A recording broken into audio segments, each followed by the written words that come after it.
Stop feeling sorry for yourself. Just stop. No one's coming to save you. The world doesn't owe you compassion just because you're hurting. You think your pain is unique. You think life singled you out to suffer. Wake up. Everyone gets hurt. Everyone deals with betrayal, heartbreak, failure, rejection, loss. The difference between those who win and those who rot in the same place for years is simple. Some choose to use their pain and others choose to drown in it. If you feel sorry for yourself, you are choosing weakness. You are choosing to remain the victim. You are choosing to stay where you are, and don't be surprised when no one is attracted to that. People are not drawn to the miserable. They are not magnetized by sadness, depression, or insecurity. They are attracted to energy, to power, to control, to movement. You can cry in private, but when you show up in the world, you show up with intent. If you walk around wearing your suffering on your sleeve like a badge of honor, don't expect people to want to be near you. No one wants to attach themselves to a sinking ship. You want respect, you want loyalty, you want attention, then earn it by fixing yourself instead of whining about why life is unfair. Because guess what? Life is unfair. It's brutal, it's cold, and the more you sit around crying about how hard it is, the less people will want to deal with you. Harsh truth, absolutely, but it's real. The longer you keep feeding yourself this story about how you've been wronged, how you've been dealt a bad hand, how everyone else has it easier, the longer you stay stuck in the mud, you're wasting precious time. Time you could use to rebuild, to get better, to outwork everyone who ever underestimated you. But instead you scroll, you sulk, you wait for someone to notice your pain. Newsflash, no one's coming. People respect those who take ownership, not those who beg for sympathy. They follow leaders, they admire strength. You want to attract others, you want to be someone they can't ignore, then show them what it looks like to rise without making excuses. Stand up, stand tall, even when it hurts, even when you're tired, especially when no one is clapping. That's how you build presence. That's how you develop the kind of gravity that pulls people in without needing to say a word. But you don't get there by crying about the past. You think someone is going to be attracted to you while you're sitting there talking about how broken you are, about how nothing ever works for you, about how tired you are of trying. You think that's what creates desire. It doesn't. That creates distance. It tells the world you're not ready. It tells the people around you that you haven't even earned your own respect. So why should they give you theirs? Self-pity kills attraction. It drains the room. It screams insecurity. And the worst part, you did it to yourself. That internal voice telling you to give up, to quit, to stay low, it's lying to you. It wants you to stay comfortable, safe, average. And if you listen to it long enough, you'll start defending your own misery. You'll start fighting for your limitations. You'll start surrounding yourself with others who are just as broken, so you don't have to feel alone in your failure. Misery loves company, but power walks alone until it earns a following. If you want to attract someone worth keeping, then become someone worth being drawn to. There is no greater confidence booster than action. You can't cry your way to confidence. You build it. Every rep in the gym, every early morning, every goal smashed, every time you choose discipline over excuses. That's where self-respect grows. And self-respect is the first ingredient in becoming attractive, not just to others, but to yourself.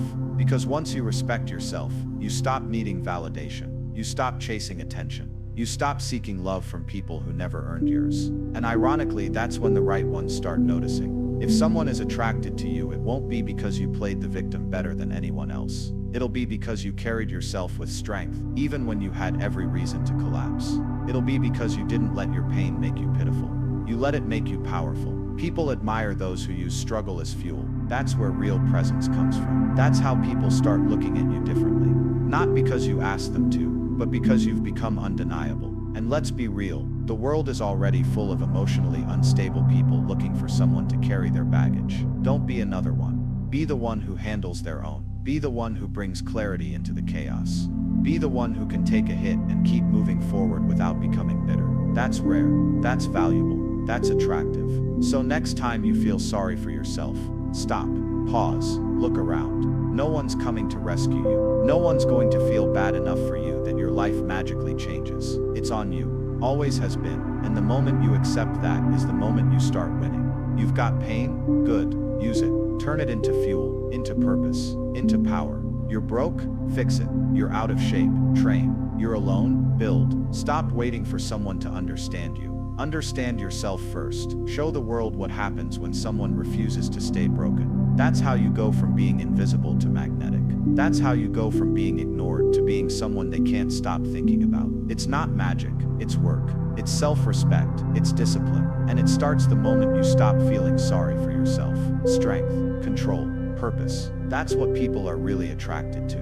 Not looks, not clothes, not a curated highlight reel on social media. True attraction is about presence. It's about the energy you carry. And that energy doesn't come from faking confidence or reciting affirmations. It comes from living in alignment with who you are, with what you stand for, and with what you're building. It comes from ownership, from discipline, from taking responsibility for your life instead of blaming everything around you. Because at the end of the day, the people who get noticed, who are respected, who are desired, they are the ones who move with power. Quiet, consistent, earned power. You want to know the difference between someone who's merely liked and someone who's deeply respected, admired, even desired. It's not their charm. It's not their humor. It's not their sob story. It's their ability to carry themselves without neediness, without apology. When you stop needing people to validate you, they start noticing you. When you stop making excuses for why your life isn't where it should be, and start making real progress, internally and externally, you become someone others want to be around. Why? Because your energy shifts. You're no longer coming from a place of lack. You're operating from strength. And strength is magnetic. Attraction begins where excuses end. You can talk all day about your goals, about what you want, about what you deserve. But if you're still sitting on the couch, watching your life pass you by, expecting the world to hand you what you haven't earned, then you're not attracting anything except regret. People can feel when someone is stagnant. They can sense indecision, weakness, emotional instability. You might not say it out loud, but your habits speak for you. Your posture, your tone, your focus, they reveal everything. And when you finally stop making excuses and start getting serious, you don't need to beg for attention. Your presence starts doing the talking. That's why you see certain people enter a room and immediately shift the atmosphere. They don't have to be loud. They don't have to perform. Their body speaks the language of certainty. Their energy says, I don't chase, I attract. Not out of arrogance, but out of self-awareness. Because they've done the work. And people can feel it. You can't fake being aligned. You can't fake discipline. And deep down, everyone craves stability. Emotional, mental, and physical. So when someone senses that in you, even if they don't say it, they feel drawn to it. On the flip side, excuses destroy your attractiveness. Every time you make an excuse, every time you blame someone else, every time you explain away your lack of results, you weaken your own presence.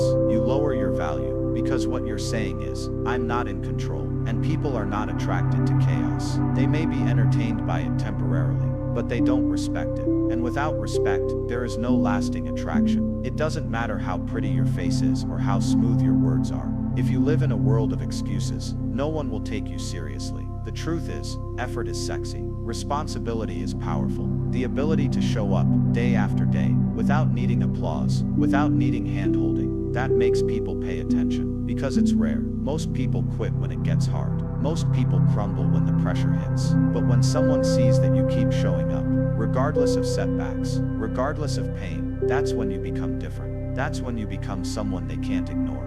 And let's talk straight. Attraction is more than just chemistry. It's a recognition of character. When someone is truly attracted to you, they're seeing something deeper than your appearance. They're noticing your patterns, your choices, your reactions, how you treat people when it's inconvenient, how you handle adversity, how you respond when things don't go your way. That's where attraction takes root. Because the more grounded you are, the more composed you are, the more you become a source of calm in a chaotic world. That's what people crave, even if they don't know how to say it. Now here's the key. Control yourself first, and you'll naturally influence everything around you. When you're not driven by your emotions, when you can hold your ground instead of reacting, you start to exude authority. And people are drawn to that. Especially in a world full of people who fold under pressure, who are impulsive, scattered, and needy.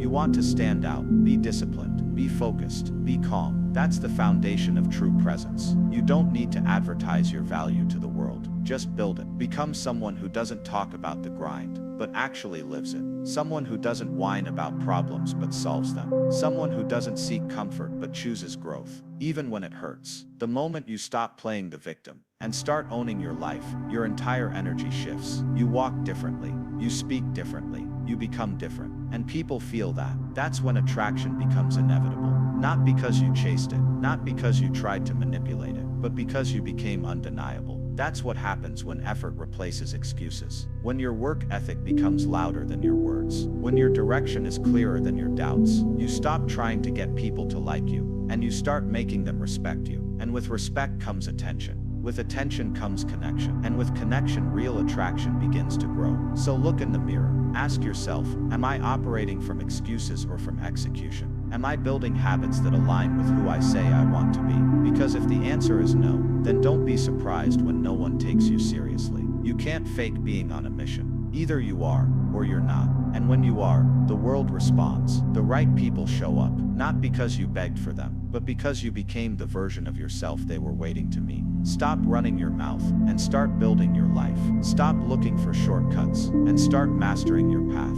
The strongest form of attraction comes from a person who has nothing to prove, but everything to offer. That's who you become when excuses die, and execution takes over. And when that version of you walks in, everyone feels it. Even the ones who never had the courage to admit they were watching. People are drawn to winners. That's the bottom line. You don't attract anyone worthwhile by walking around like life owes you something. If you carry yourself like a loser, low energy, inconsistent, full of excuses, don't expect others to gravitate toward you. Don't expect respect. Don't expect love, because people aren't attracted to weakness. They may feel pity for it, but pity isn't attraction. It's condescension. It's distance. If you want to be respected, desired, or taken seriously, you have to become the kind of person who earns it. And that starts with how you see yourself. When you move like a victim, people treat you like one, not because they're cruel, but because they can feel your lack of control. Your energy tells them everything. This person blames others, avoids responsibility,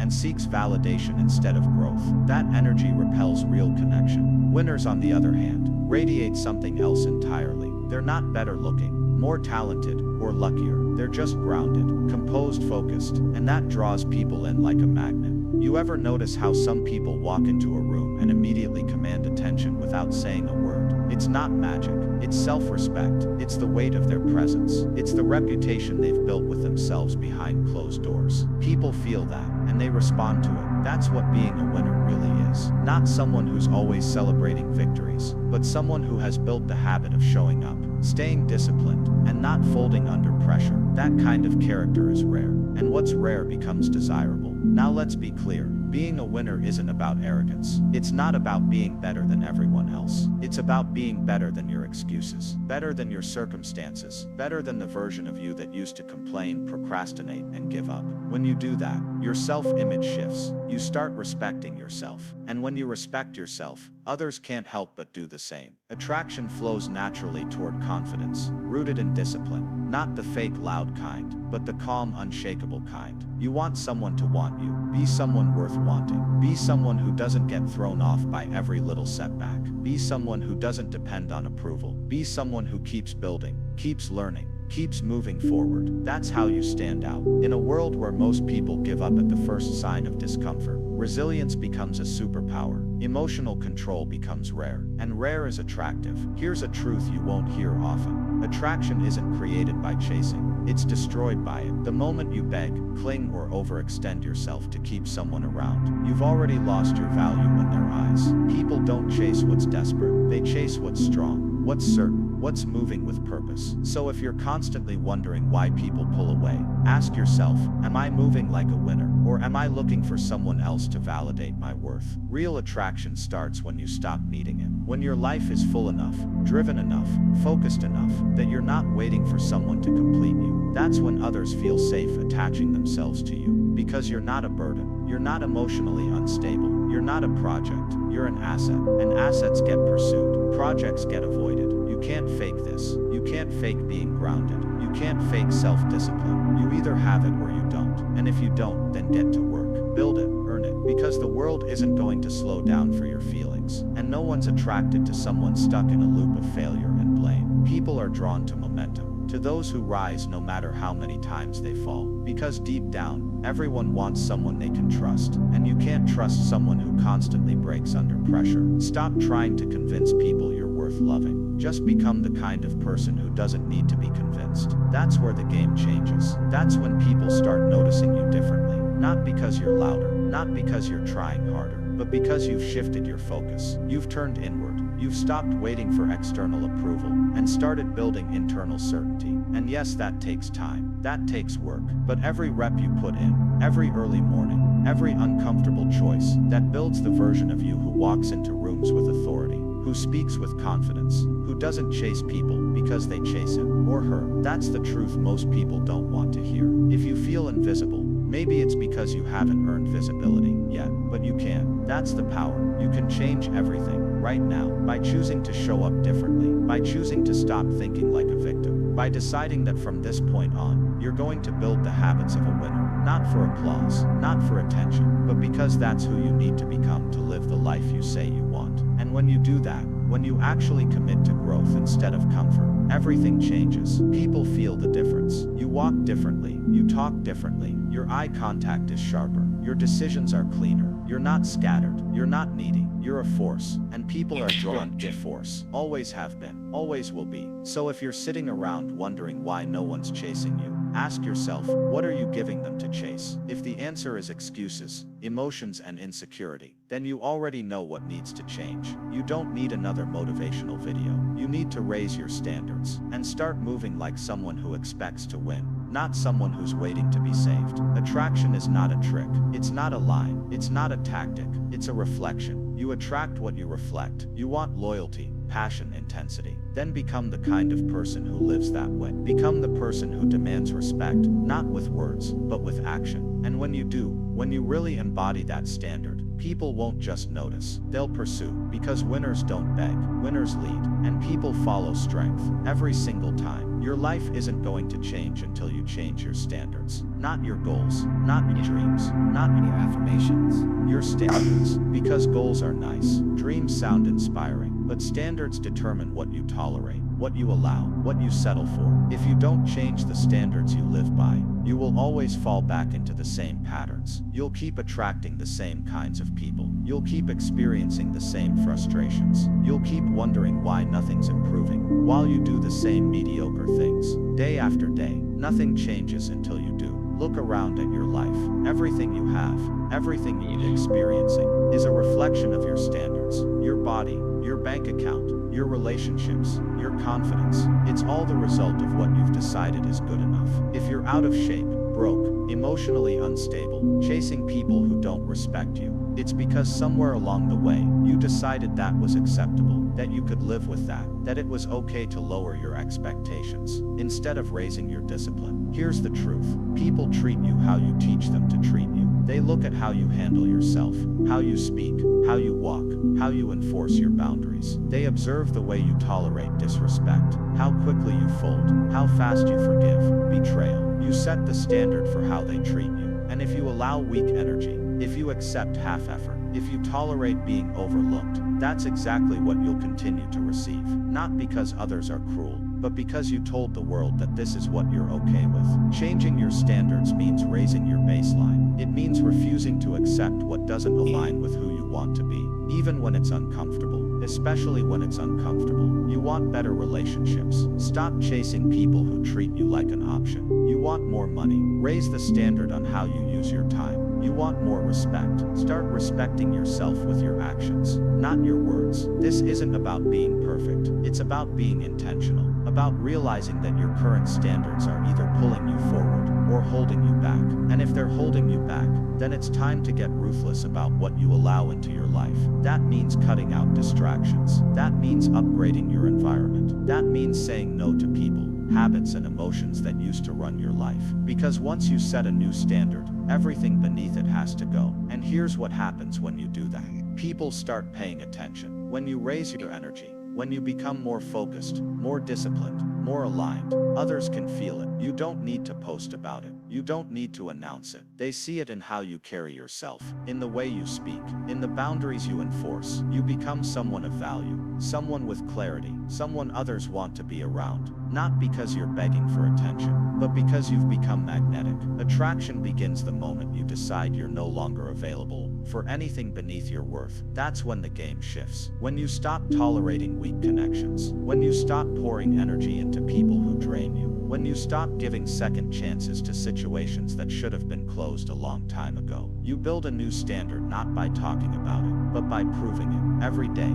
with every choice. And let's be clear, Raising your standards doesn't mean becoming arrogant. It means becoming selective. It means protecting your energy, like your life depends on it, because it does. The people you surround yourself with, the content you consume, the habits you repeat, all of it is shaping you, either building you or breaking you. And you cannot build a powerful, purposeful life on weak foundations. So raise the standard on what you consume. Raise the standard on what you expect from yourself. Raise the standard on how you show up when no one's watching. When your standards rise, everything else rises with them. Your confidence, your clarity, your discipline. You stop making excuses. You stop blaming others. You stop entertaining mediocrity. And that's when people start noticing you differently. That's when you start becoming the person they talk about when you're not in the room, because your presence isn't built on noise. It's built on consistency. It's also when attraction becomes inevitable, because people are drawn to those who have clear standards. Why? Because it signals strength. It signals control. It signals that you know who you are, and you won't bend to make others comfortable. That energy is rare, and rarity creates desire. In a world full of people begging for attention, the one who stands still, grounded, focused, that's the one people chase. So if you've been wondering why you keep getting the same outcomes, look at your standards. If you keep attracting emotional, unavailable people, maybe it's because you keep tolerating inconsistency. If you're always broke, maybe it's because your standard for productivity is too low. If your life feels like it's on repeat, maybe it's because you're stuck in a cycle of low expectations, waiting for life to change without you changing first. Stop waiting, upgrade. Every day is a chance to demand more from yourself, to show the world what you're no longer available for, to walk away from weak conversations, sloppy habits, average energy. The moment you raise your standards is the moment you begin to attract people, opportunities, and experiences that match your new level. Raise your standards, or settle for your excuses. But don't complain about not getting the life you want when you're not willing to let go of the life that's keeping you stuck. Change is hard, discipline is harder, but regret is unbearable. And the longer you live beneath your potential, the louder that regret becomes. You deserve more, but only if you're willing to become more. You want to feel powerful? Then start living like someone who refuses to be anything but excellent. Not for show, not for attention, but because you know you were built for more than average. And the people who are truly worth having in your life, they'll recognize it. They'll rise to meet you. But it all starts with one decision: raising your standards and never lowering them again.